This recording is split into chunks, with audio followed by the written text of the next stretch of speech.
Então, quando eu volto pro Brasil, embora eu morasse num país em guerra, a minha guerra começou quando eu entrei na escola e comecei a ver uma série de violências, e foi aí que a violência entrou na minha vida, com as meninas, as minhas amigas, e eu falava, não é possível que uma menina de 12 anos viva relacionamentos abusivos com um menino de 12 anos, não tem nem idade pra namorar. Como que as relações já são tão abusivas? E eu comecei a querer trabalhar com esse tema, que foi o primeiro tema que entrou na minha vida. Eu sabia, com a maternidade, que eu não gostaria de ser...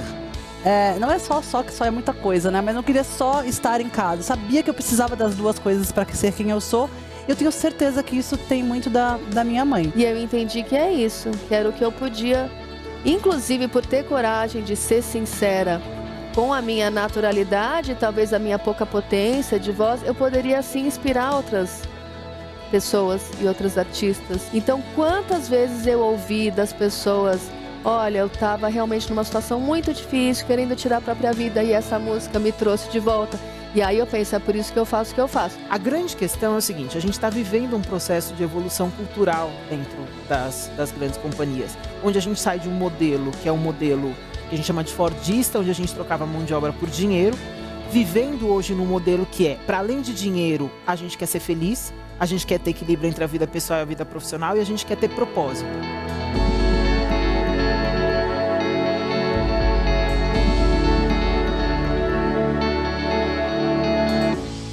Olá, eu sou a Dani Junco, mãe do Lucas, fundadora da Bitumami, e esse é o Mulheridades, o primeiro programa colaborativo entre a Nova Brasil, que há 25 anos toca músicas e pessoas, e da Bitumami, uma comunidade que conecta mães para que sejam líderes e livres economicamente. A gente aqui vai conversar com mulheres que movimentam e inspiram o Brasil. São preciosidades que hoje você vai ouvir as histórias. E através das histórias delas a gente vai conhecer conceitos, formas de pensar. E eu estou muito feliz de estar aqui com duas amigas queridas. Obrigada, Mafô, por estar aqui com a gente hoje. Obrigada, Thier. E vou apresentar vocês. Primeiro no negócio da bio que tem que falar, sabe aquele negócio lá? Então, que a Mafone, ela é uma incansável defensora dos direitos humanos. Ela é psicóloga, executiva de relações humanas e professora. Atua em projetos principalmente contra a violência de meninas e mulheres. Mas a Mafô... Cara, ela é uma entidade, sabe? Uma fã. Eu conheci ela quando eu estava com o Lucas muito pequenininho. Você foi uma das primeiras empresas e pessoas que abriu as portas para a Bitumami quando a gente não era o que a gente está hoje, o tamanho que a gente está hoje. Então eu queria te agradecer por estar aqui com hoje, minha amiga, minha irmã. E é a noiva mais linda que eu já vi em toda a minha vida. O casamento mais lindo, o lugar mais lindo que eu já tive, que eu chorei tanto que achava que eu estava triste porque o marido dela estava casando, né? Tanto que eu chorava. Né? Então, obrigada por você estar aqui. A Thier é mãe de 3 meninas agora, né, amiga? Ela é cantora premiada, empreendedora, produtora musical para cinema e publicidade. A Thier também tem uma história muito bonita. Eu acho que a gente é de outras vidas mesmo, né? Então, com uma ligação, ela se conectou comigo e a gente está aqui junta. E foi num primeiro podcast que a gente se conheceu. Né? E hoje já tem anos aqui que a gente está nessa jornada. E hoje eu vou falar de uma coisa que eu pensei muito em vocês, na hora que eu construí essa conversa, porque eu acho que tudo que a gente faz hoje vai reverberar. Né? Para sempre, para sempre. E principalmente porque nós todas decidimos sermos mães. Então, o que a gente está criando agora vai reverberar mais ainda por muitos anos. E eu trouxe um texto aqui para ler para vocês, para contextualizar. O livro que eu quero contextualizar, que eu acho que tem muito a ver com vocês, chama Como Ser um Bom Ancestral. Ele coloca a necessidade nesse livro de aprender a pensar a longo prazo. Como é que a gente consegue treinar e ser uma pessoa visionária e pensar além da nossa geração? Tudo que a gente faz agora, como é que eu faço isso agora e como é que eu faço isso além da nossa geração? Quando você consegue calcular isso, muda o jeito com que a gente faz as coisas. E ele chama esse primeiro item de pensamento catedral, que é quando você inspira-se naquelas catedrais medievais que passam ao longo do tempo, e por mais que você viaje, elas ainda estão lá em pé. Como é que você consegue se envolver e planejar e agir com uma visão que transcende as gerações? Porque só assim a gente consegue transformar e mudar o mundo do jeito que a gente quer, que a gente acredita que ele seja. Não é daqui a pouco, é com tudo que a gente faz agora, desde a comida, a roupa, as pessoas que a gente conhece, os movimentos que a gente se movimenta junto. E aí eu queria conversar sobre ancestralidade, sobre essa visita ao nosso passado e como isso tornou o que a gente é, o que a gente vive hoje e como que a gente faz isso também para os nossos futuros ancestrais, tá bom? Mafô, quero conversar com você te perguntando o que é ancestralidade. Queria muito te escutar, porque a sua história é muito bonita. Bom, primeiro quero agradecer de estar aqui com vocês duas, pessoas que eu admiro, que, enfim, me ajudam a construir essa ancestralidade do futuro. Tem uma grande amiga chamada Grazi Mendes, e ela fala que nós somos os ancestrais do futuro e que é a nossa responsabilidade construir esse lugar, né? E para mim a ancestralidade está ligada a três grandes conceitos. Conceito de como a gente vive a nossa vida, a continuidade, então a lógica de que a gente está aqui a passagem, mas não a passeio, né? E de transformação, que é a nossa responsabilidade, tá? Na cultura africana tem um conceito chamado afrofuturo. E ele diz que a nossa responsabilidade é sempre resgatar o nosso passado, para que a gente nunca esqueça de onde a gente veio, celebrar o nosso presente, porque a gente está aqui fruto dessa história, e lembrar que a gente tem uma responsabilidade de construção coletiva do futuro. Então, quando você fala sobre quem são as minhas ancestrais, né, de referência, eu penso que tudo que eu sou é fruto de uma história. Eu venho de uma família de ativistas que sempre acreditaram que cada um de nós tem uma responsabilidade indelegável de deixar o mundo melhor. E eu tenho feito isso conscientemente desde que eu tenho 10 anos de idade. E essa responsabilidade tem muito a ver com a missão que cada um de nós tem e o desejo dessa construção, que não necessariamente será nosso, né? A gente não necessariamente vai ver toda essa construção, e com certeza eu sou fruto dessa história. Mas o mais importante desse processo é a gente lembrar que tudo que a gente está construindo, sim, vai reverberar, e as escolhas que a gente faz desenham o futuro que a gente vai construir, cada um de nós. Então não tem como você delegar isso para outras pessoas. E não dá para falar isso sem falar das mulheres da minha vida, né? A minha mãe, a minha avó, as minhas amigas, que me ajudam a fazer isso no presente, e os meus filhos, que me ajudam a pensar qual é o mundo que eu estou deixando e querendo construir. Então, de alguma forma, todos nós somos ancestrais, e eu fico pensando o quão importante é a gente nunca esquecer disso, para que a gente, de fato, seja intencional nas nossas escolhas. Eu tô aqui com vocês pensando, quando eu fui lendo esse livro, ouvindo a Mafô, concorda que não é consciente isso? Que a gente tem que trazer pra consciência? É isso aí mesmo. Cara, isso que você falou, hoje eu sou consciente do que eu estou fazendo para as próximas gerações. Parece óbvio, mas não é óbvio. Não é óbvio. E mesmo que fosse, precisa ser dito. Caraca. Porque a nossa vida, ela é tão dinâmica que a gente perde essa referência de lembrar que as nossas escolhas desenham o futuro. Isso é muito impressionante. Quando eu ganhei esse livro, né, eu olhei e falei, nunca tinha pensado nisso. Meu Deus do céu. E aí, me leva para Thier, né, que tem uma história muito importante da sua avó. Eu queria que você falasse dela, e quanto essa transgressão que foi a sua avó reverberou na vida da sua mãe, que reverberou na sua, e que com certeza vai chegar nas suas 3 meninas de algum jeito, transformado ou modificado pelos tempos, né? Sim. E como é que você acredita também que o jeito que ela viveu, que outra ancestral sua viveu, transforma o jeito que você faz sua carreira, por exemplo? Onde que elas estão? Porque acho que todas nós aqui pisamos em chãos que eles vêm nos nossos pés. Não interessa, né? Você pisa no chão, ele vem... Qualquer lugar que você esteja, eu olho e falo, não, eu sei onde eu pisei, meu chão está aqui. Eu queria que você contasse essa história e me dissesse por onde que ela passa na sua vida. Dani, obrigada pelo convite.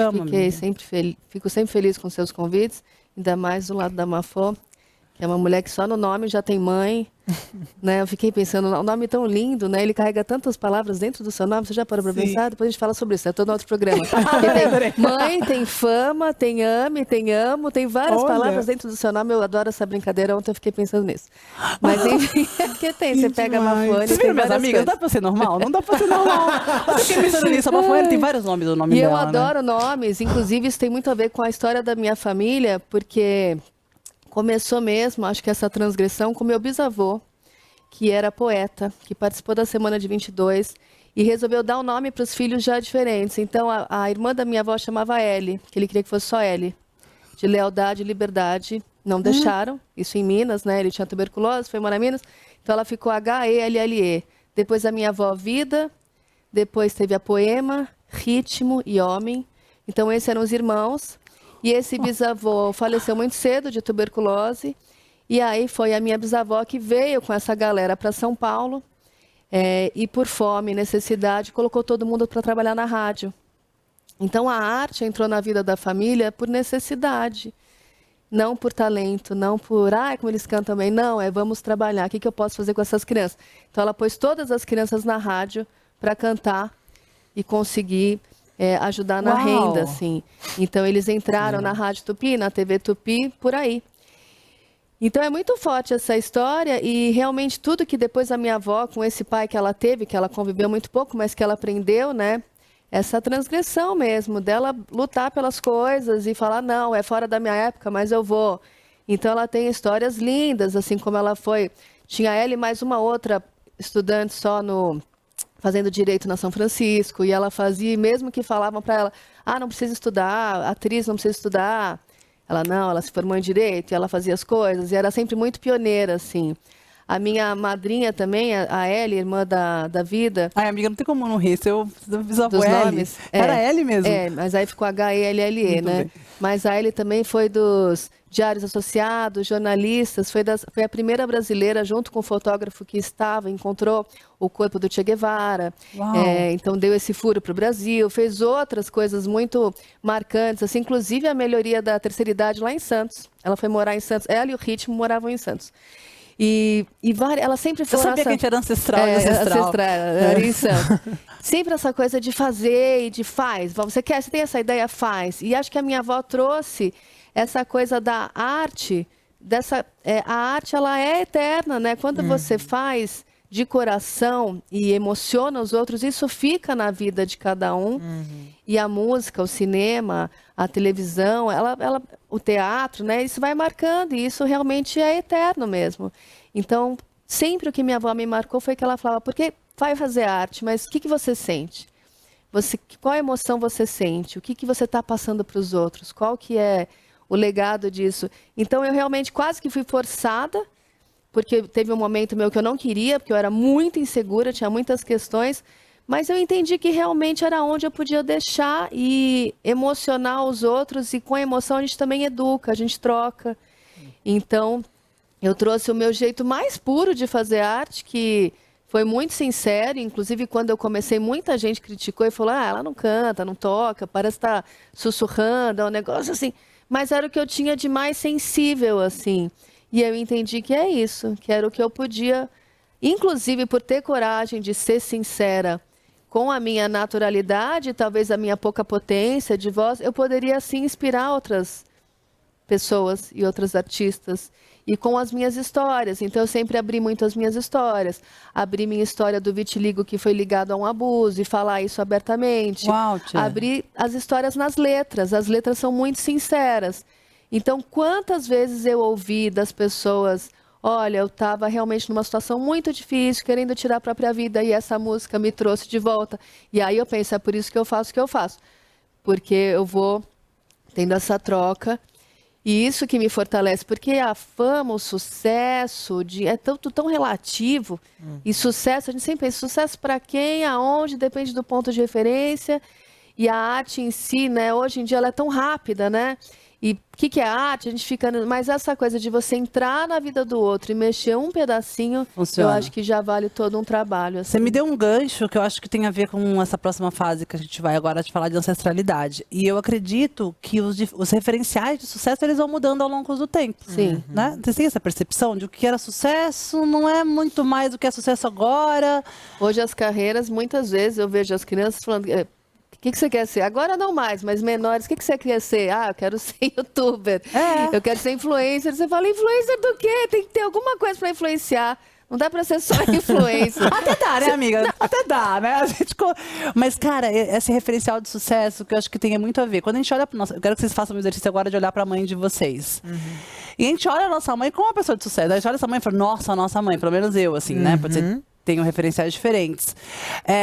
Mas para mim, o meu olhar de sucesso da minha mãe, que eu acho que deve ter moldado muito o chão que eu pisei aqui, foi de realmente ver ela se movimentando entre a casa e o trabalho, sabe? Sim. Então eu via esse movimento dela. E eu via um movimento, pode ser que nosso cérebro tem seus tricks, né? Suas armadilhinhas. Pode ser que não seja esse movimento, tá? Mas o que eu lembro é que ela não fazia isso com culpa. Eu não me lembro da minha mãe triste. Sabe, assim, a minha irmã tá aqui, eu não sei se ela se lembra, mas eu Eu não me lembro dela falar, nossa, vou trabalhar, vou deixar minha filha. Eu não lembro desse processo. Eu lembro de um processo muito natural. E aí a tela era a TV, ela sentava a gente na frente da televisão, colocava o todinho lá, o negócio no chão, e é isso, e daqui a pouco é nós. E de algum jeito, isso também moldou o meu jeito de fazer as coisas. Eu sabia, com a maternidade, que eu não gostaria de ser... não é só que só é muita coisa, né? Mas não queria só estar em casa. Eu sabia que eu precisava das duas coisas para ser quem eu sou. E eu tenho certeza que isso tem muito da minha mãe. Então, e meu referencial de sucesso era aquela mulher que conseguia ser feliz no trabalho e ser feliz sendo minha mãe. Sim. Então, esse é meu referencial de sucesso. E aí, olhando para vocês, Mafô, seus pais são ativistas, né? Eu queria que você até falasse um pouco disso. Eles reconstruíram lugares de guerra. Então, era possível você ser qualquer outra coisa? Você acredita que você não pensaria em nada? Você iria para um lado completamente apartado? É possível viver um lugar da sua família e não carregar isso com vocês? E seu sucesso ir para outro lugar? É possível essa saída completamente? E eu pergunto isso porque eu acho que nossas casas são os reflexos das próximas gerações mesmo, né? Então, o que você sente? É possível? Dani, acho que a sua pergunta, ela leva para a gente fazer uma reflexão, talvez sobre a história, mas sobre como a história nos impacta. Tá bom. Quando você fala sobre a sua mãe e a construção que ela fez, tem a ver com como ela te ajudou a vivenciar a história e o contexto que ela estava, para que isso fosse potente e te ajudasse de alguma forma. O que aconteceu, e quando você foi falando, eu fui lembrando que uma vez eu tenho 4 irmãos, e foi a primeira vez uma jornalista queria entender, porque como nós somos filhos de ativistas, tem uma relação com os ativistas que é, ou os filhos seguem muito os pais, ou eles querem fazer uma coisa completamente oposta. Claro. Não tem um meio termo, assim, tipo, eu respeito meu pai, mas tal. Não, assim, ou eu odeio porque ele me tirou meus pais, ou eu amo porque aquela relação me tornou uma pessoa melhor. Então, ela queria entender por que a gente tinha encontrado e como a gente tinha encontrado esse caminho. E foi muito interessante porque cada um de nós, de jeitos muito diferentes, eu sou a mais velha, muito diferentes, encontramos o ativismo dentro da sua história em momentos diferentes da vida. E isso também tem muito a ver com como os nossos pais nos ajudaram a vivenciar as experiências de ser filho de ativista. Porque quando você se dedica muito a uma causa, de certa forma você tem que estar presente naquele lugar, e se você tem uma família, alguém precisa ficar. Sempre alguém fica, né? E quando você tem um parceiro ou uma parceira, alguém vai ficar, e esse alguém precisa ajudar a entender e te ajudar a traduzir o que é esse mundo. Então, para mim, a história ela é muito importante, sim, e sem dúvida, eu não consigo me ver sendo outra coisa, porque eu vivenciei tudo, absolutamente tudo que os meus pais fizeram. Então, com 2 anos, eu fui morar num país em guerra, porque os meus pais queriam muito ajudar a reconstruir Angola durante o período de descolonização, mas eu vivi uma guerra muito protegida. Eu entendia que tinham coisas erradas, mas eu tinha 2 anos de idade, 3 anos de idade, mas de alguma forma os meus pais conseguiram me proteger daquilo que era difícil de compreender com 2 anos, que eu fui compreender quando eu tinha 15, 16. Mas aquilo me construiu com um senso de coletividade único, que eu sabia que eu precisava fazer alguma coisa para mudar o mundo. Então, quando eu volto para o Brasil, embora eu morasse num país em guerra, a minha guerra começou quando eu entrei na escola e comecei a ver uma série de violências, e foi aí que a violência entrou na minha vida, com as meninas, as minhas amigas, e eu falava, não é possível que uma menina de 12 anos viva relacionamentos abusivos com um menino de 12 anos, não tem nem idade para namorar. Como que as relações já são tão abusivas? E eu comecei a querer trabalhar com esse tema, que foi o primeiro tema que entrou na minha vida. E aí depois, quando eu me tornei mãe, isso também voltou para entender qual é a relação que a gente constrói com os nossos filhos para que eles façam parte das escolhas. Porque isso é muito importante. Então, a minha mãe nunca disse, você tem que ser uma ativista. Ela nunca disse, você precisa gostar de tal coisa. Você não gosta disso? Então você vai ter que gostar de outra coisa. Mas alguma coisa você precisa fazer. Então o que ela me ensinou não foi a ter uma escolha. Ela me ensinou a escolher. Inclusive, uma das coisas mais importantes que eu digo para os meus filhos é, eu não vou conseguir proteger vocês das ideias perigosas. Eu preciso ajudar vocês a lidar e ter discernimento de saber que é uma ideia perigosa e saber o que você faz com ela. Então, o que a minha mãe fez foi isso. Eu fiz as minhas escolhas, pautado sim no que a minha mãe fez, mas diferente das escolhas que ela fez, mas me ajudou a fazer isso. Então, acho que tem muito esse cuidado nosso de realmente encontrar um jeito de ajudar cada um a viver a sua experiência e conseguir que a nossa experiência de dores, porque ela não é uma experiência simples, né? A gente acaba lidando com muitas dessas dores, elas não se traduzam nos nossos filhos, nas dores para os nossos filhos, mas que elas nos ajudem a criar uma experiência de vivência e não de sobrevivência, sabe? Então, acho que essa é uma diferença, que é o que eu consigo reconhecer hoje, né, olhando o comportamento dos filhos de ativistas, de quem conseguiu fazer isso, conversando com os filhos, e quem não conseguiu, e que os filhos foram, não quero nem saber sobre isso. Cara, tem todo sentido? Né? Faz muito. Tem exemplo, né? Por exemplo, quando eu comecei a Bitumami, a gente se conhece bem no comecinho. Sim. E a primeira coisa que eu escutei é que ou eu ia ser mãe ou eu ia ser CEO, porque ou seria uma péssima mãe ou uma péssima CEO, que não dá para ter as duas coisas ao mesmo tempo. Uhum. Quando eu escutei isso, não vou dizer que esse referencial de sucesso não me pegou, porque me pegou. Porque na hora que eu olhei as revistas e as coisas, não tinham mães lá. As coisas não estavam acontecendo desse jeito. Você nem sabe disso. E aí eu tinha essa ideia que o mundo corporativo, no caso era esse o objetivo inicial, poderia sim caber às mães, às pessoas, às mulheres. Olha como você foi uma boa ancestral para mim, ainda tudo aqui, tanto do meu ladinho. Mas quando eu fui lá, Von, e você estava com a sua filha lá, eu juro, mas eu olhei aquela cena, eu falei, caraca, é possível, sabe, de algum jeito. Eu falei, meninas, eu voltei para casa, na Bitumami, eu falei, dá, porque a Mafô tá lá, e ela tá numa empresa grande, é possível, é possível. E eu saí daquele lugar, longe pra cacete, 1h30 pra chegar pra te ver, eu falei, porra, mulher, longe. Aí fui lá, e aí na hora que eu cheguei, você me mostrou a creche. Aí você falou que as mulheres deixavam as crianças lá, e eu falava, não, verdade, verdade.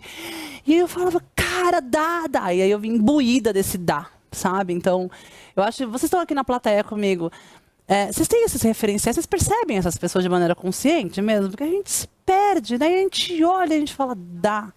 Né? Então, eu queria também te falar isso para quem está escutando. Porque dá, gente, mas a gente tem que ter amigas, assim. E às vezes a gente, até estava falando com a minha analista esses dias, a gente acaba ensinando e trocando muito mais, às vezes, pelo não dito do que pelo dito. Ah, com né? certeza.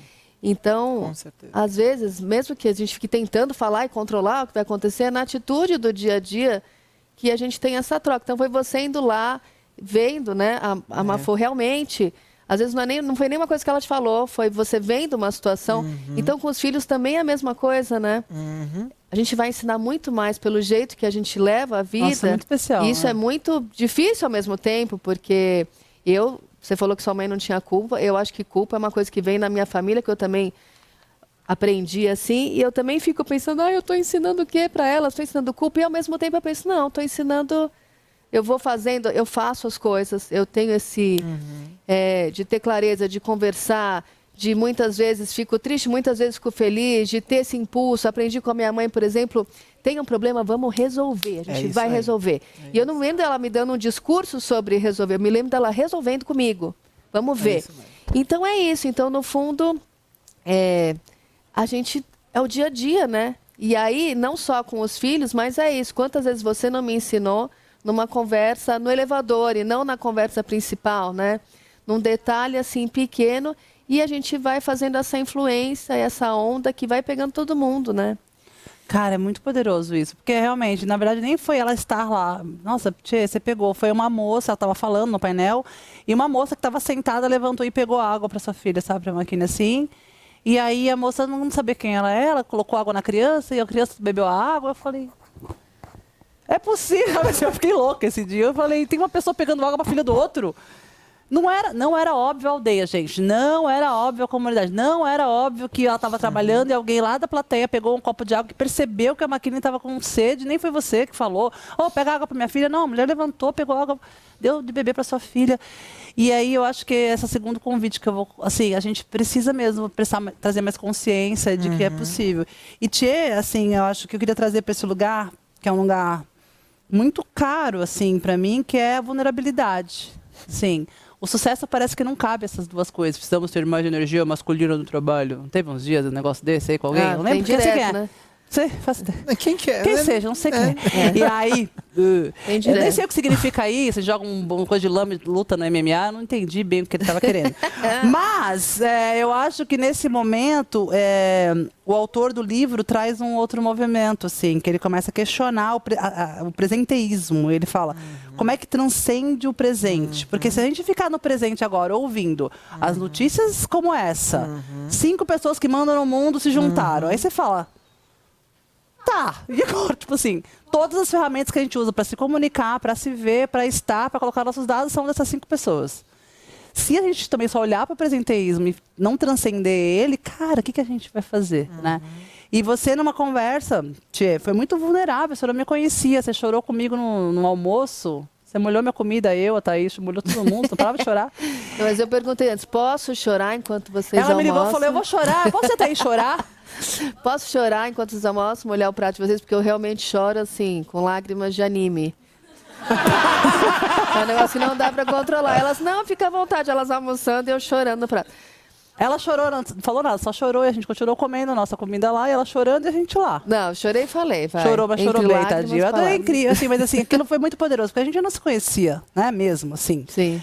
E a gente não trocou nenhuma outra coisa senão aquele choro, assim, mas Sim. foi o espaço pra gente se conectar, sabe? Então, é muito poderoso essas Mas eu demonstrações. acho que é isso. Eu demorei muito para fazer, porque eu tive essa pressão até da avó de ser artista e não fazer um outro trabalho.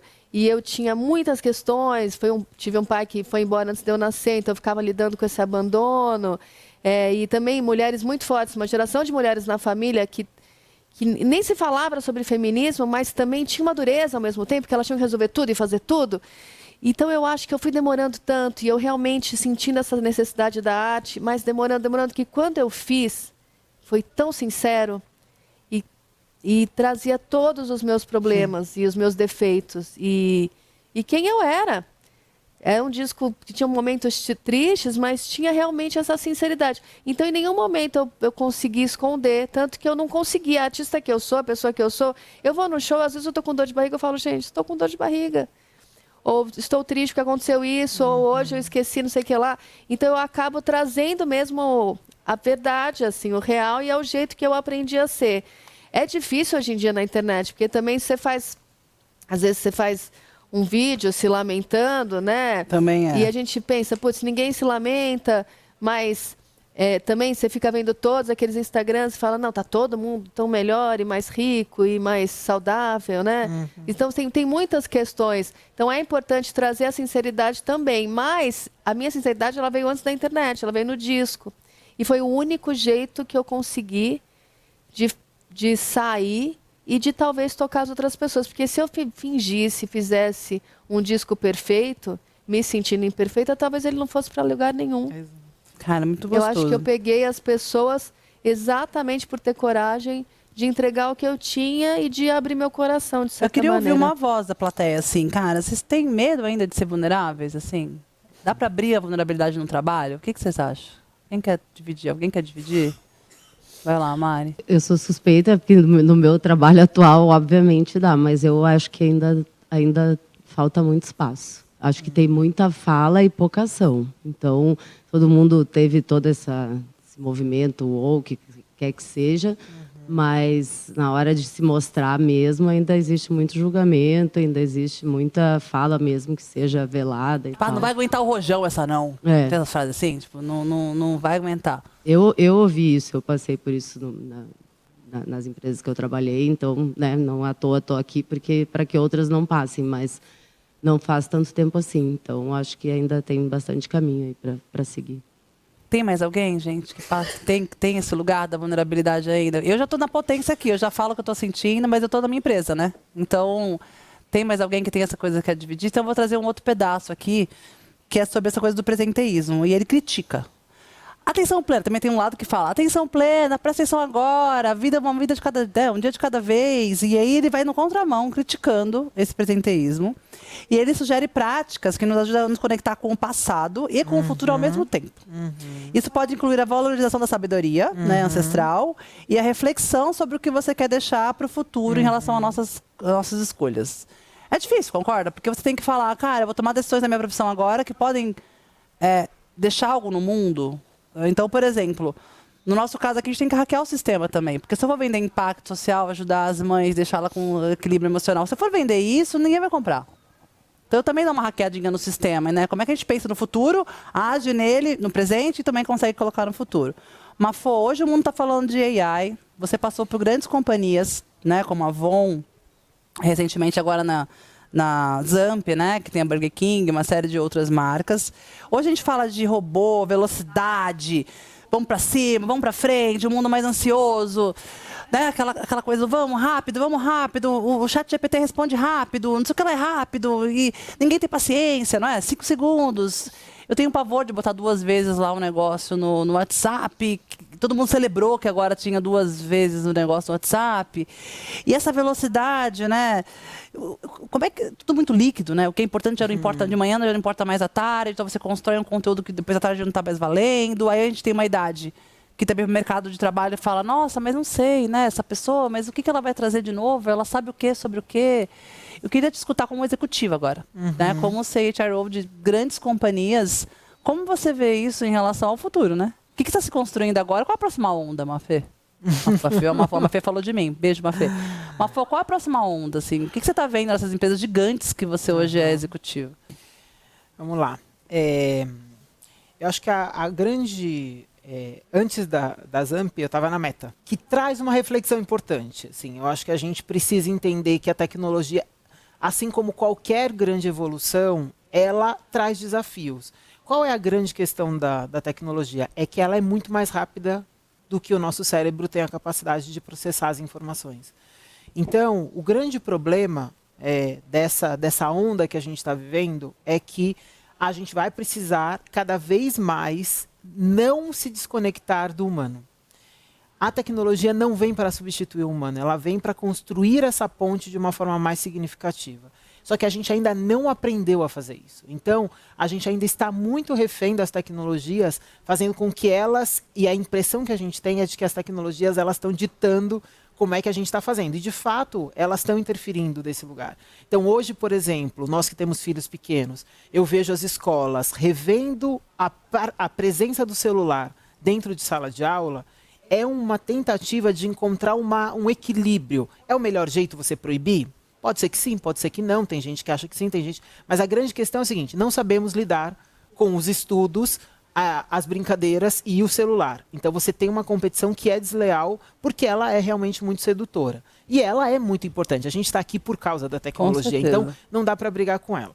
A grande questão é o seguinte, a gente está vivendo um processo de evolução cultural dentro das grandes companhias, onde a gente sai de um modelo que é um modelo que a gente chama de fordista, onde a gente trocava mão de obra por dinheiro, vivendo hoje num modelo que é, para além de dinheiro, a gente quer ser feliz, a gente quer ter equilíbrio entre a vida pessoal e a vida profissional e a gente quer ter propósito.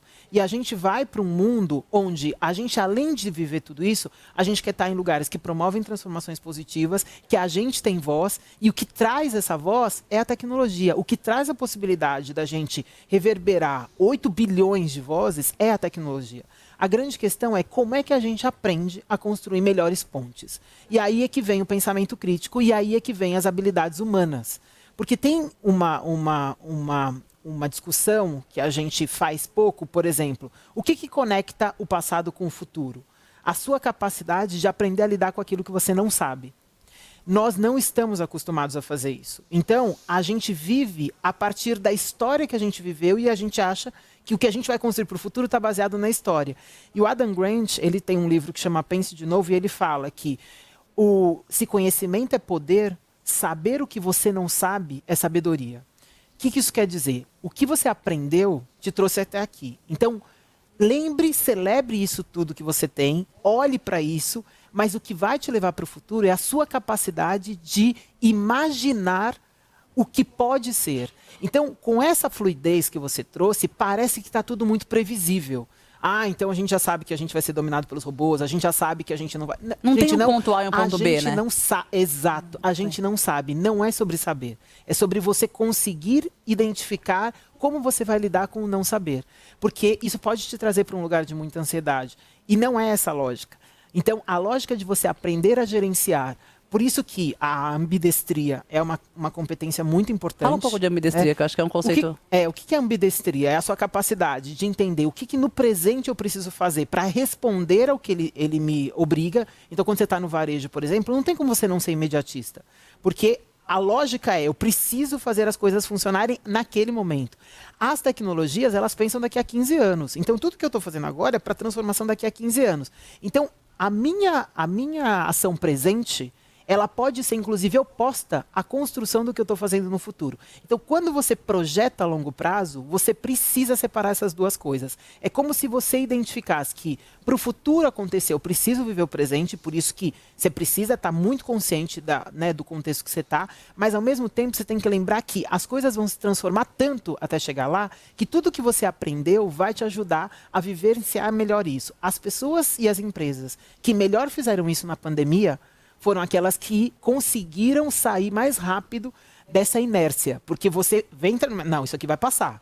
Não, isso aqui é só um vírusinho. Não, isso aqui é só uma... Até...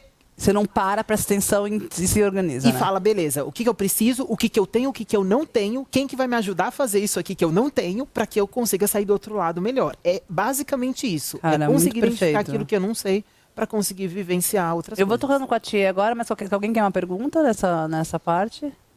Vocês estão tão quietinhas, a primeira turma estava mais animada, mas aqui o assunto é mais denso, bastante informação. Eu tô Hoje tá assim, falando de filho no outro, aí a gente, né, mas assim, é muito interessante ver isso.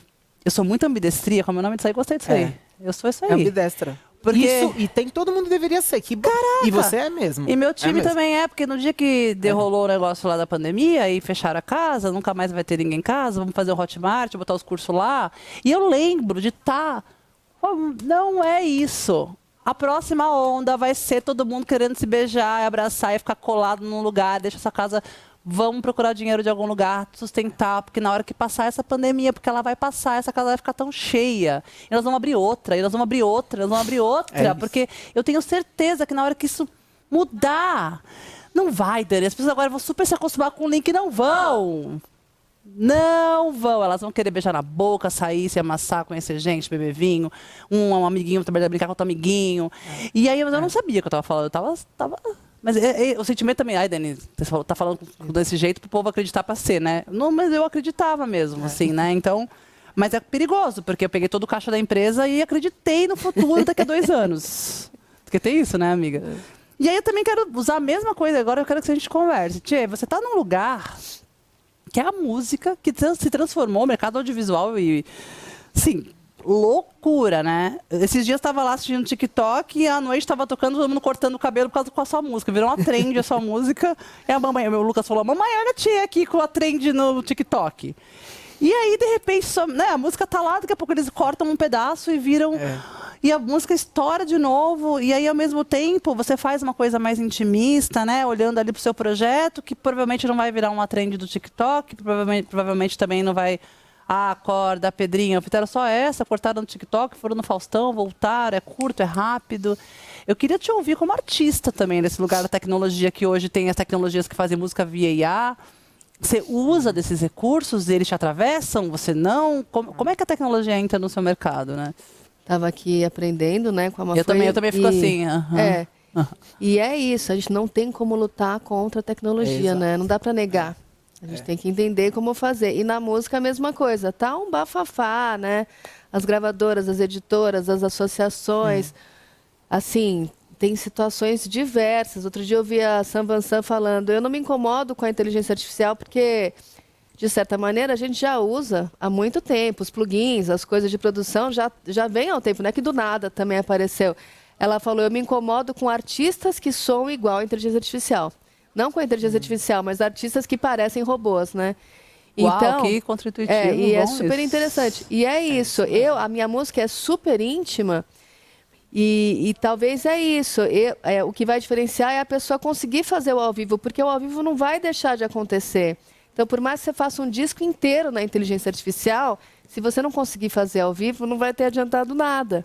Então, eu uso muito a tecnologia, por exemplo. Às vezes eu pego uma música e a gente joga lá para ver. E aí você coloca os prompts. Vamos entender como é que essa música soaria. Uau. na bossa nova, no rock and roll, no Ai, que sei lá, legal. Los Angeles 1960, e ele vai transformando. Ele vai me dar várias opções. Isso é super interessante. Inclusive, eu estou agora começando a produzir um disco novo. E eu e meu parceiro, a gente está fazendo esse estudo. Você pega a música, que são músicas minhas, as letras são minhas, saíram do meu coração. Mas vamos ver como soaria isso. Samba, No funk, Japão. na batida. A gente vai colocando os prompts e entendendo. Isso não quer dizer nada, porque ele está me dando ferramentas para eu entender o meu próprio trabalho. Porque na hora de fazer o disco, cantar e fazer todos os shows, sou eu que vou fazer, não é a inteligência artificial. Então, é uma ferramenta que a gente tem que saber usar. Mas dá para ignorar? Não dá para ignorar, né? Não dá, e Não nem dá pra precisa, ignorar. né? Eu acho Então, que eu nem acho que precisa. é isso. Vamos tirar o melhor disso, o melhor proveito. Eu E adorei lembrar isso. que o ao vivo ele vai estar aí. A gente não vai virar robô. Não agora, né? Talvez, em algum momento. Mas não na nossa geração, né? Então, assim, vamos aproveitar. Que bom que a gente tem a tecnologia, né? Que Rosa As minhas- vai chorar por amor escutando Noite, gata. Ou talvez não seja a noite, mas seja outra. Talvez ela até chore ouvindo uma música que foi feita por IA, mas quando ela for num show ao vivo, que ainda vai acontecer, alguém vai ter que cantar. Então, os talentos, eles vão ter que continuar existindo, eles vão existir, né? Porque as pessoas vão ter que se apresentar. E é isso, é o nosso sangue ali que vai estar fervendo no show ao vivo, né? Isso não vai deixar de existir. Então é isso mesmo. E eu tô com as duas adolescentes, né? E a Rosinha, né, agora com 1 ano e 12 meses, e 2 meses. A gente fica sempre falando, gente, não dá pra gente lutar contra o celular. Que bom, inclusive, que agora a gente tem o celular para saber onde vocês estão, para ligar, para não sei o quê, para vocês terem contato com amigas. Na nossa época, sei lá, eu ficava 1 hora falando. Eu lembro da minha mãe entrar e falava, você vai virar sócia da Telesp? Sim. E eu falava, vou. Então, agora é isso, elas têm o conta. Claro que a gente tem 1000 coisas que a gente tem que olhar e cuidar. Tem, mas tem, a vida é assim, né? E a Rosinha também, ela já entende que a avó dela mora no interior e que ela vê a avó numa caixinha, que às vezes a avó aparece. Adianta fazer um terror desse celular e falar, Rosa, não pegue. Não, às vezes ela vê, a gente olha, Rosa, tá aqui, porque ela já entendeu que todo mundo tem um negócio que fala, ela não. Mas aquele negócio fala. Então, às vezes ela pega um brinquedo e sai andando. Fala aí, já entendeu. Então é isso, a gente tem que educar e ver os melhores proveitos, mas ignorar e lutar como se fosse um monstro não adianta, gente. Aí acho que vai ser só ficar correndo atrás do rabo, mesmo não vai sair do lugar. Não é nem inteligente. Aí eu tava olhando, assim, num outro pedaço, a parte que eu mais gosto do livro, assim, que é um dos conceitos. Aí ele traz 6 conceitos para vocês saberem, e aí ele vai construindo essa conversa como sendo um ancestral. É tipo um workshop mesmo, você vai olhando, né? E aí ele conversa, a imaginação moral, olha que eu achei legal. É a capacidade de se colocar no lugar dos outros, incluindo aqueles que não nasceram. O autor defende que devemos expandir a nossa empatia para incluir as gerações futuras, imaginando como as nossas ações de hoje vão impactar nas vidas que ainda nem chegaram. Eu achei isso tão bonito. Eu falei, e também trouxe para a consciência, né? Então, olha só, devemos expandir a nossa empatia para quem ainda nem chegou, para quem ainda nem nasceu, para quem ainda está por vir, né? Eu acho isso tão feminino, sabe? Eu acho que isso tão feminino e eu acho isso tão importante. Aí eu queria trazer para a Mafô, a gente está se encaminhando para o final, tá? Obrigada. Plateia X, show. Já que terminei uma pergunta, tô indo aqui, viu, gente? Vocês estão aí tudo só... Estão assim, né? Tá todo mundo assistindo vocês, tá? E aí, às vezes, a gente tem esse sentimento, né? De como é que hoje você movimenta nos seus projetos, se você faz isso, né? É que eu já te conheço, eu sei que sim. Mas você consegue fechar os olhos e falar... Nossa, não é só para os meus filhos, eu estou construindo um espaço empático para quem ainda nem está chegando, né? De repente, para as meninas que ainda não estão chegando na hora que você fala do seu trabalho. Como você faz isso de maneira consciente, Mafô? Você pensa nisso na hora que você está construindo as coisas? Olha, a grande parte do meu tempo, sim. Acho que a grande missão dos ativistas, eu costumo dizer que ser ativista é colocar a esperança em movimento. A gente erroneamente coloca o lugar do ativista nesse lugar que muitas vezes, e às vezes tem que ser mesmo, aquele que vai ser mais radical, que vai chutar a porta, que vai fazer greve, que vai para passeata. Isso tudo também é ativismo. Mas o ativismo tem muito mais do que isso. É o sentimento de inconformidade, de que sempre as coisas podem ser melhor. Então, o meu jeito de agir é lembrar que sempre o que eu faço precisa ser melhor, não só para mim, mas para as próximas gerações. É disso que eu vivo. Porque se eu deixar de acreditar que as coisas podem ser melhor, eu deixo de fazer o que eu faço. Porque é claro que é muito difícil, né? Quando você olha... Por isso que a ancestralidade é importante, porque ela te dá uma perspectiva de milênios. Assim, eu sou fruto de uma história que aconteceu há milênios de anos atrás. Cara, não é louco pensar nisso? Eu acho muito doido. Isso é muito potente. Quando você falou da história do casamento, né? Assim, para mim, o casamento tinha muito a ver com isso. Assim, não eram as pessoas que estavam ali só. Certamente tinha muito mais, muito mais. Mas eu demorei uma hora pra me recuperar, foi ridículo. Acharam que eu realmente estava achando triste que você tinha casado com seu marido. Porque ela fez uma cena que pra mim entrou primeiro os idosos, né? Foi. Então ela foi trazendo as aldeias dela por idade. Primeiro os idosos, depois, né? Depois veio o clã do afeto. O clã, foi clã. Aí veio o clã, como é que foi o primeiro clã? Clã do afeto, que eram as pessoas mais importantes na nossa vida. Né? Como é que foi? Aí depois vieram os meus pais, né, os nossos pais, depois vieram as crianças. Gente, né? Então assim, aí, que era a entrada história, da noiva foi assim. E assim, e não era por acaso, era isso assim. E não eram só, né, todos os nossos ancestrais muito antes estavam ali. Então, eu acho que tem uma responsabilidade da gente saber que nós somos frutos de uma história que muitas coisas aconteceram para que a gente tivesse só mulheres aqui, sentadas, discutindo as coisas mais importantes para o nosso país. Não nasceu isso do nada. Muita gente morreu e muita gente lutou para que isso acontecesse. Então, eu tenho um senso de responsabilidade que eu sou fruto dessa história, eu tenho uma responsabilidade de continuar fazendo isso e garantir que o futuro também possa fazer isso de uma forma mais plena. Eu costumo dizer que os meus ancestrais, né, eles pavimentaram a estrada para que a gente pudesse correr. A nossa responsabilidade é pavimentar para que as próximas gerações possam voar. E isso só vai ser possível se a gente conseguir entender que a gente tem que trazer mais tranquilidade. Assim, a gente ainda sobrevive em muitas situações. Nós somos aqui, talvez, os 6% de mães que conseguem viver plenamente a sua vida pessoal e a sua vida profissional. São 6% de mulheres. A gente ainda tem 94% das mulheres absolutamente enlouquecidas, sobrecarregadas emocionalmente, lidando com a sua maternidade de um jeito muito difícil. Sim. Então, tem uma transformação grande que a gente precisa fazer e esse senso de responsabilidade é que vai ajudar. Então, quando você fala sobre essa mensagem, né, sobre esse compromisso, eu fico pensando que o mais importante que eu quero que as próximas gerações saibam é que eu estou aqui, eu estou trabalhando todos os dias para que a minha geração e para que as próximas gerações possam viver plenamente, sem se preocupar em sair de casa e pensar, bom, o que eu vou fazer, como é que eu vou lidar com todas essas coisas.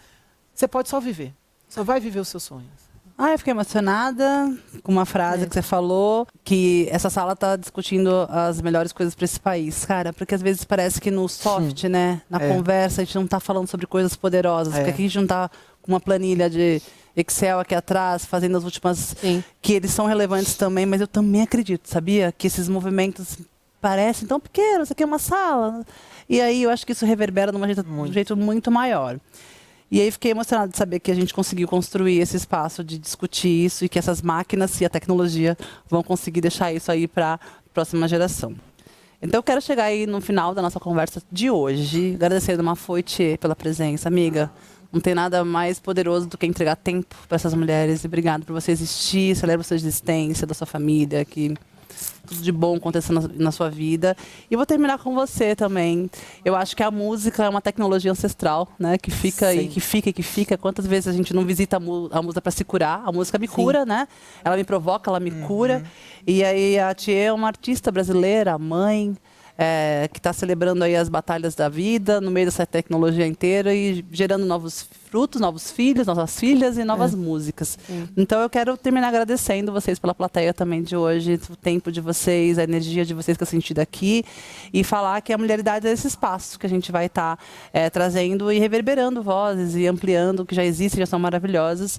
Queria terminar com você, minha amiga. Muito bem. Trazendo o que tiver no seu coração do que você viveu hoje. Muito bem. Eu estou com esse disco gente. novo começando, né, que vai sair esse ano, mas me deu uma vontade de fazer uma música que é do Gaia, que é um disco que eu já lancei, que eu fiz para a Amora, que é a minha filha do meio, mas também para a Liz e também para minha mãe, também para a gente. Sei lá, deu uma vontade de trocar a gente aqui em tantas mulheres. E às vezes até Eu até questiono a intuição, né? Quanto da nossa intuição é medo, é intuição? Eu tenho pensado muito sobre isso. Será que a gente tem intuição ou tem medo? E a gente tem medo muitas vezes o tempo inteiro, né? Ou lá no fundo a gente tem intuição, enfim. Então eu fiquei a fim de terminar com essa música porque eu acho que ela é um abracinho para todas nós. Que é assim, eu tô aqui, pronta para escutar, seja lá o que você quiser desabafar. Mas saiba que a gente vem com a intuição. Tem que ouvir a voz que vem do coração. E mesmo assim, tenho que avisar que a vida muitas vezes é difícil de lidar. O lado bom é que eu vou me esforçar. Farei de tudo pra você ser bem feliz. Seja o que quiser, respeite o que é seu, seja você. Seja o que quiser, respeite o que é seu, seja você. Seja o que quiser, respeite o que é seu, seja você. Seja o que quiser, respeite o que é seu, seja você.